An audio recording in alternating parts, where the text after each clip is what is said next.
Hello, and welcome back to another Pen Talk. Thanks for tuning in. Thanks for joining me as I explore the wide world of pens, and I do enjoy exploring the wide world of pens. You see before you one of the pens that I acquired at the Commonwealth Pen Show a little over a week ago. And yes, it is crab and turntable worthy, but for reasons you may not think of. So we're going to zoom in a little bit and say hi to Mr. Crab and appreciate a little bit of that interesting resin. It's an Italian resin, as they say in the marketing literature for this pen.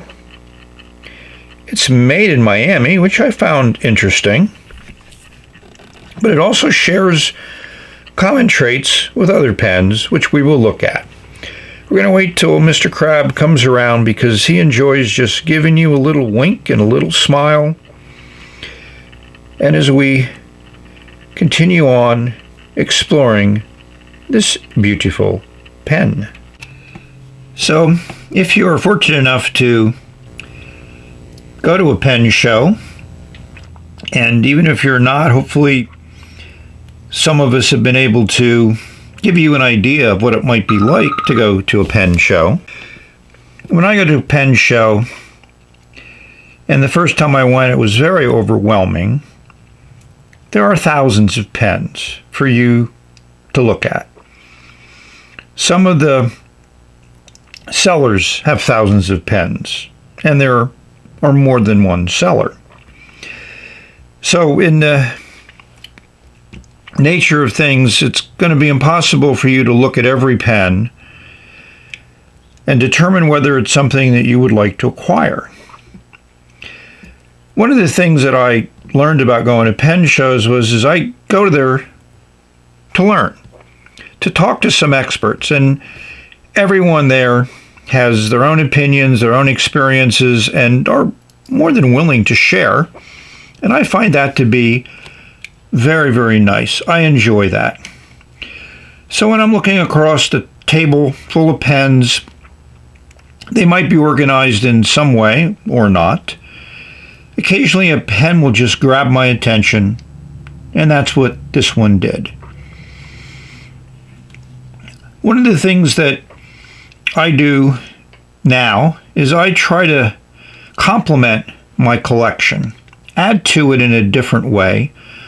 Of course, that doesn't explain my 150 Pen BBS pens or the huge amount of 316s that I have, but I also enjoy delving in deep into one particular model or one particular brand.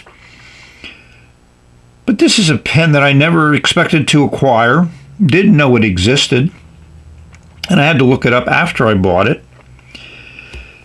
I think that emblem says it all at the top. You're part of the club. And this is the low-cost entry into the club. Never want to belong to any club that would have someone like me for a member. But it has some of those interesting attributes. The clip is obviously one. Yes, and they did copy and replicate the roller clip that originally showed up on all Eversharp pens in the 20s. It works very well. It's a nice spring to it. And of course, that roller facilitates putting it over fabric, putting it into your pen pouch. The other thing it has is a nice cap band. It's not as finely etched as you would like, but it's in a lower cost pen. And the ink window, right in the right spot from my perspective. You don't want to have to uncap a pen to see how much ink is left in it. And that nice clear window, perfectly sized and in the right position, is what you need. The cap comes off in about 2 1/4 turns. And the other thing that attracted me was that is a very, very nice looking nib. Good deal of tipping material on it. I would say it's on the small side of broad from my perspective. That standard injection molded feed looks familiar to a Visconti feed, which I'm not a fan of. The section is good. The other thing is it has a piston filler. Your classic blind clap, you turn it, the piston goes down, and it stops before the ink window. It stops right before the ink window, which I find was interesting. It's going to limit how much ink you're going to be able to pull up. You may need to be a couple up and down pulls to get a pretty full fill, but I'm certain I'll be able to do that. But this resin is, in my mind, unique, interesting, attractive. I'm certain there's more than one pen with this resin as the cap tries to escape. So that's why I have this pen. So let's explore it a little bit more. I have an idea on an ink. We're going to ink it up and see how that broad nib, that broad steel number 6 nib, puts down ink on paper. Stay tuned. Well, those familiar with my channel know that when I get a pen, new, used, old, vintage, or whatever, I always do some type of flushing or cleaning of the nib and feed. So for this pen, I unscrewed the nib unit and then was able to flush the nib unit. I used my bulb syringe, and when I did that, I did notice there wasn't much of a flow. We'll see how it handles ink. It is a very, very nicely engraved nib, quite unique, and certainly tells you you have a nice pen. But I said that nib assembly looks familiar, and yes, it does. It is identical to a Moonman nib assembly. And a little bit later we'll talk about some other pens it might be similar to. The other thing one might think about, well, how do you disassemble that in case you need to remove that piston assembly? Well, you unscrew this blind cap all the way, and you'll notice there's some flat spots there on that piston rod. And we'll bring out a familiar wrench, my Wing Sung wrench, and we'll see it fits right there. So you could put that in there, turn counterclockwise, unscrew that whole assembly and pull out the piston, but we're not going to do that. But you may say, interesting. So then I'll bring in this pen, the Tianzi, which I reviewed a bit ago. That also has a nib that's same assembly as the Moonman, and it also has the same size here. Can't show it to you because it's full of ink, but it's the same. Looks like it could be the same piston assembly.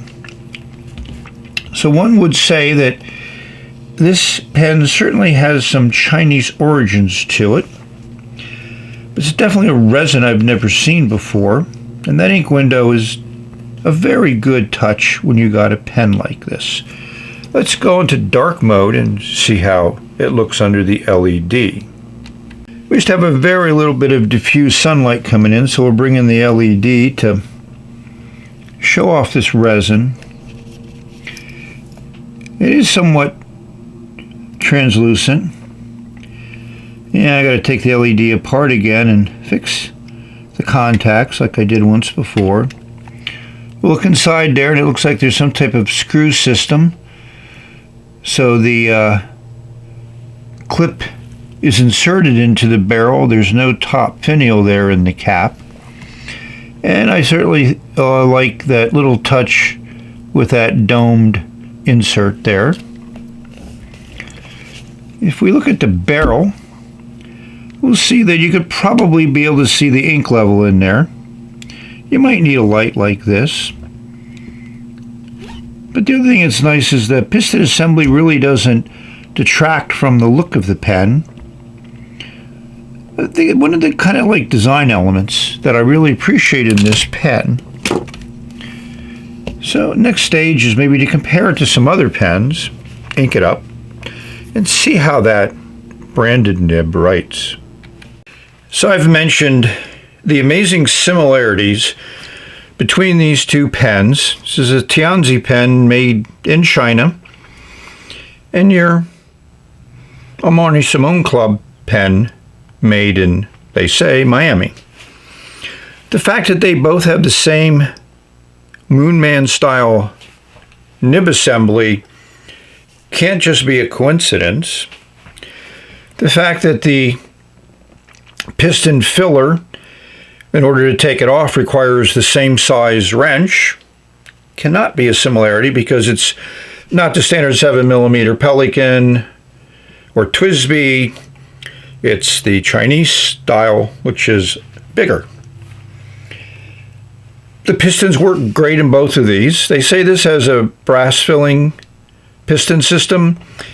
I wasn't in the mood to take it apart. To me, it doesn't really matter. But I think it's interesting that they made a point of saying that in their marketing description. The Tianzi's a little bit bigger, just slightly longer, a little bit more girth. You know, you get a difference between rhodium-plated silver style trim and gold trim. I think the gold trim definitely works better with the yellow resin here. You know, they both have your cap band, one at the very bottom, one a little bit further up. This is certainly a little bit more stylistic than this one. I certainly do like the clip on the ASC pen, but there's nothing wrong with this clip. It's functional. So the difference between the two pens is price.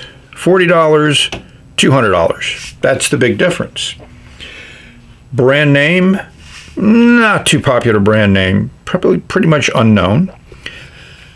Here's a little teaser for all of you.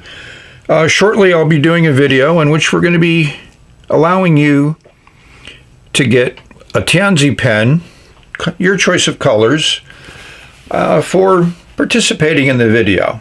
So stay tuned for that one. A week or two. Not making any commitments, got a lot of stuff to do. So I just find, again, intriguing that there's so many common elements between these two pens. Hard to come up with a reason why. What do you think?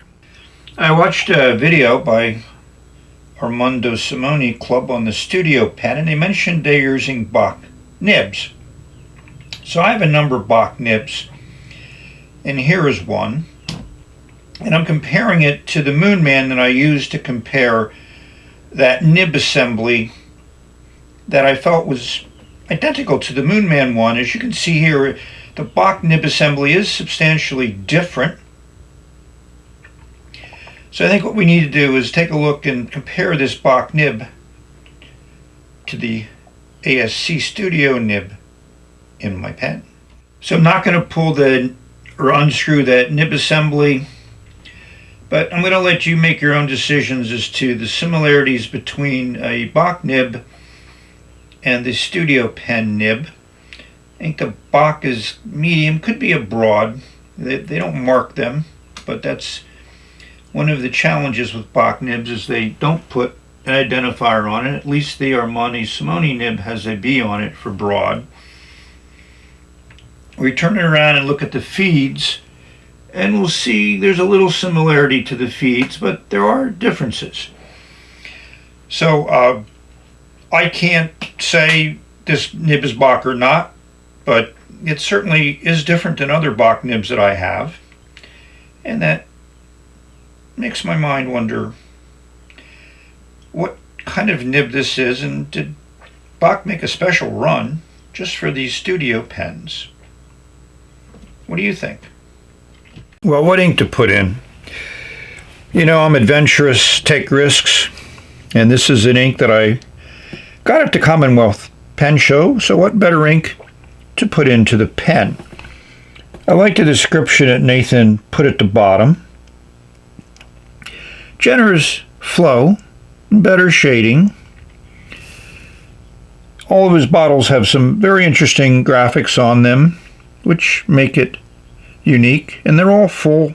You get a lot of ink for your hard-earned dollars. Here's my color card. It's definitely in the red family. I would say in comparison to Apache Sunset, it certainly, I don't think, shades or has as much color variation as that ink does. The chromatography shows that it could. It varies from like an orange to a nice yellow streak there at the very top. But let's see how it works in the pen. I've decided to put a little bit of a bonus into the video. I wrote with the studio pen on this piece of 24-pound copy paper. You flip it over, you'll see a little bit of show through, and where I really laid down the ink, a little bit of bleed through, but I think this paper handled that Dragon's Napalm very, very well. So we're going to dunk it in the water. I think in the chromatography, I may have noticed a little bit of water resistance. Let's see how much it has.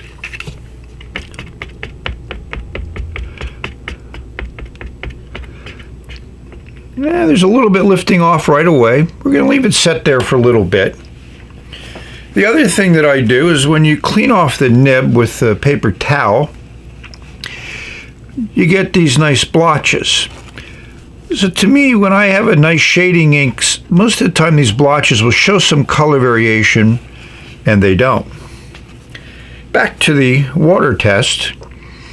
It's certainly coming off, but enough seems to be remaining that you might call this somewhat water resistant. We're going to let it set for about 5 minutes and come back and see what it looks like. Well, I think the verdict is no water resistance. Nathan didn't advertise the ink as having any permanence, and I would say that is correct. I enjoy how light can really have a strong impact on the visual image that you see on your screen. So we have some nice sunlight coming in, so I thought I would take advantage of that. I think this is an extremely high quality resin. I really enjoy the subtle patterns in it. And I enjoy that very strong, clear, clean yellow color. And as you can see, the pen is now inked up, and there's no air in there. I was able to do 3 fills in order to get it totally full of ink. I'm saying it took probably 1.5 mils is my seat of the pants guesstimate. Love the sun. So now we're ready for the editorial portion of this review. So my intentions of a review is to give you as much information visually, technically. It will give you the dimensions of the pen in my new format. And now let's talk about it. Yes, I've inked it up. Yes, I've written with it, and I do have some interesting observations. One of the key things to me as a pen is how does it feel in your hand? And this pen feels great in the hand, which when I picked it up for the first time at the pen show, I felt that quality feel. It's a very subjective term, but I feel I have some experience to be able to relate. I think it fits fine and feels fine unposted. But as we would expect from the design, it does post, but still fairly high. It makes for a long pen, and you do feel that cap. It does back weight a little bit. I'm certain for some people that don't mind that, but to me, this is a pen I would not post unless I felt I needed to for other reasons. And it does stay on securely, fairly securely. So one of the only drawback to this pen is its price. The list price is close to $200, which puts it into a category where you can get a number of pens with a real gold nib, good quality gold nib. You may not get a piston filler, but you could also look around. This puts it into that range. But as an ASC pen, and you're paying $200 for it, or in my case, $145, no shipping, no tax. It is a very good buy from a relative perspective, relative to what most ASC pens cost. And I do think the quality is there in the build, but I question made in Miami. I'm not as certain anybody making pens in Miami, let alone pens of this quality. And I have a strong suspicion that the resin probably is sourced from Italy and then probably sent to another country to be built into a pen. And maybe that final assembly, putting the cap on and putting it in a box, is done in Miami. That's just my theory on it. But at the end of the day, it really doesn't matter to me, because what matters to me is the pen I have in my hand. Do I enjoy it? Does it write well? Is it something that brings a smile to my face when I use it? Let's see how that nib lays down that Dragon's Napalm ink.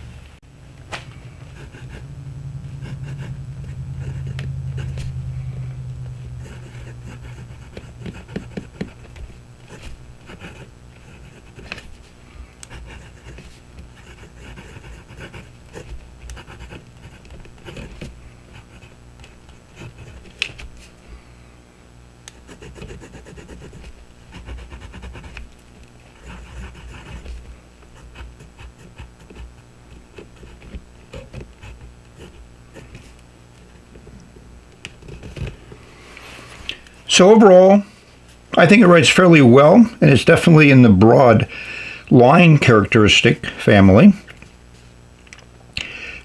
As you saw in the beginning, it sometimes can just give you a little bit of a hard start.